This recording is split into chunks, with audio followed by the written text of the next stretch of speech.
project and timelines and kind of nailing down what we're requiring of them. So they're going to be putting together that plan and getting a contract to me that will eventually come back to you guys. They thought maybe the first meeting in August, but it might be the second. It depends. So it's going to involve kind of a public survey, just a little background, a little public survey that people can comment on. There'll be a public meeting to present those findings and get more comments. And that is really focused around the 4-lane down to 3-lane situation, and then the 6th Street Dairy Queen Corner intersection.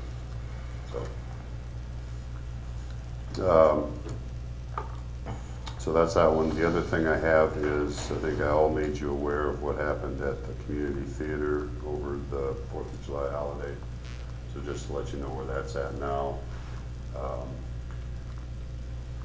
The mess is still in there. We haven't touched anything yet. I did have a structural engineer come in just to evaluate it. He offered some suggestions, and he put that in writing, so I've got that. Yesterday, Terracon came up and, not Terracon, Eocene came up and took some samples of what fell, because the concern was that there could be asbestos in the insulation and stuff in there. So they took a few samples. I think he said 9, so I'll wait to get the results on that to find out whether or not that needs to be cleaned up before we can clean the rest of it up. So just so you know, for those of you that have been in the theater before, basically the performance area, so where they do the performance and where people sit to watch, all of that ceiling is essentially all the same, okay? And what fell was just a quarter of that. So the concern is, what do we do with the other 3/4 of it? Apparently, what the structural engineer came up with is that it's a wire lathing system and plaster up on the top, and that metal lath is held up with metal staples. And you know, the thing was built in 1914. So his theory is that it just gave way. So that's a concern with the rest of it just getting ready. So most likely it's going to involve removing that entire ceiling in that area and putting something more reliable on it. So it's going to take some time. So, luckily nobody got hurt. no, nobody is in there. Thank God. So Yeah, that could have been really. yeah, so that's what I've got. On that though is what I'm going to call the roof shell. It's still protecting from weather. So we're not worried about like water infiltration during, okay, No. at this point. No, we did have no also go up there. I knew that. And inspect the roof. Okay. Just to make sure. Okay, so, Yeah, so it's got the roof clark and it's got the rafters. The lath is attached. The sub-ceiling is attached to the other side of the rafters. yep, absolutely. And then the ceiling material is attached to that. So are we gonna offer, as a city, we're gonna offer the theater a temporary space? So they can continue, or are they just gonna have to go on hold for what would probably be over a year? Yeah, I don't know. I mean, we got the convention center, we've got areas that they could probably look at. Yeah, I keep in touch with Dana over there, so. They're exploring some other venues. I know they've been one of them in, is the high school. KC Hall and having a dinner theater kind of situation. Okay. I just hate to see They them want to shut stay down. close to their stuff too, you know, their Right. costumes, their props, and those kinds of things. Right. They can access their garage. They're a little uncertain about the basement, what the condition is down there. That's where all their costumes are. But Okay. they're working through it, and Museum might not be a bad option either. yeah, I just hate to see them, you know, because this could be a while. yeah. All right. Thank you. That's all I have. Okay. Joe? I kind of want to touch on the water bills and sewer Yeah. bills that are coming out. Bills have been mailed out today. There's been some changes that we've done here at the city. We went through a software conversion that really kind of messed with the timing of those bills. So last month's bill is only for 19 days. This month's bill is for longer than that. There are some constraints on how the data went from one system to the other and didn't allow us to get the billings out when we wanted them to.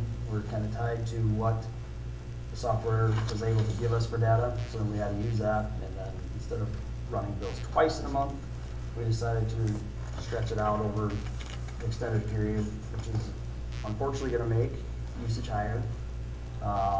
And also rates went up here July 1. So there are a couple factors that are hitting your utility bills that are, unfortunately, the timing was the biggest issue.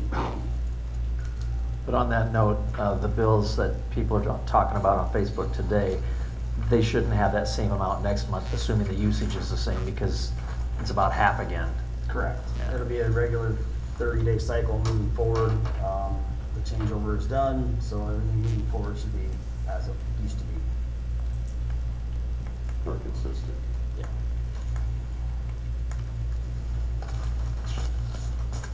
The rate increase is that our second one? This is the second. Yes, I think this this is is the second the second one. Mm-hmm. Do you guys want, what Joe handed out, do you guys want this, one thought was to put this, maybe on our social media? To get it out there, just so people can look at and see how we compare. How we compare to the other town? Right, I think the more people can see how we compare to other cities, the maybe easier it will be to swallow that. Yeah, I mean, because if, Coupled with the fact that it was like a 48-day billing period. Yeah. yeah, I don't think that's a bad idea, Jason, at all. I think the comparison is pretty clear that Lamar's is way at the low end of water rates. So, like it or not, you pay more for everything nowadays, so. Good. Any other thoughts with Joe? Even this one, Jason, you know, I pretty easy to read. I do want to commend you, Joe, and as well as Ann and Angie and their work on getting this new software up and running. I know it's been a labor for you, and the conversion is, I hope it's worth it at some point in time, but I know life has not been real fun lately for anyone. And Ann and Angie too, and I'm sure they're taking the brunt of some of the calls and those kinds of things. So keep up the good work, and hopefully they can keep their head up and see their way through it. So, Mark, what do you have? I'm good. Steve? I'm good. I don't have anything. Clark? I know in the last couple of years, we've had a lot of flood damage and even storms this year again. But are we taking care of our Frisbee golf? I've had a couple of comments that it seems that we've taken a step back on the maintenance of the Frisbee golf, which is something that past years I got nothing but accolades on. So I'm just kind of curious if it's just on the priority list there, or if you want to check into it. I can check, but I'm thinking all we typically do is just mow. I don't know if we do anything else. Which has been a challenge this year, keeping up, I'm sure. Well, that, and I don't know. if they we said the have weeds is kind of out of control, is what the comment Because is. I don't think we have anything to do with the baskets. And I think that's typically flooding is weeds. And then the other one was you brought up farmer's market. Are we working on a better sign rather than that blow down plywood thing? I think we need to do something a little bit, if it's gonna be a mainstay, I think we need to make it that. You know what I'm saying? So- I was I think looking it's at done this week, an electronic sign, I just right, I don't know a good spot for it. We'd have to look at something, how long it's gonna go up there and Yeah. how. I don't either, Steve, and truthfully, I just know that the one Think that's it- there is it's a good kinda, point. is a little hokey, that's all. Yeah. But that's all I got, thank you. I don't know if that sign's, it's ours, Jan, is it your brother? Is it ours? Well, it's a great sign. It's better than one I'd make. I just think we could have a little greater one. I've seen some lemonade stands there. Too bad. Go ahead, Brian. I'd just like to bring up that I'd still like to have a discussion on the apartment incentives. And I know a couple other people are open to having a discussion. You talking, abatement? Is Yeah. that what you're on? Okay. Yeah, I support that. I've been on that one all the time, so I'd like it on an agenda. I told Brian and Clark I'm always willing to have the discussion. I'm not saying which way I fall on it until we have that discussion, but there's no reason not to have it. So. Good. Good. Excellent. Got it, Brian? Yep, I don't have anything. okay. Accept the motion to adjourn. Oh, no, wait, never mind. Closed session. I would make a motion to enter closed session under Iowa Code Section 21.51J, where the disclosure of the discussion of the purchase or sale of real estate would be to the disadvantage of the city. Second. We have a motion and a second. Roll call, please. Goodchild. Yep. Bruns. Yep. Pick. Yes. Sturgeon. Yes. Wick. Yes.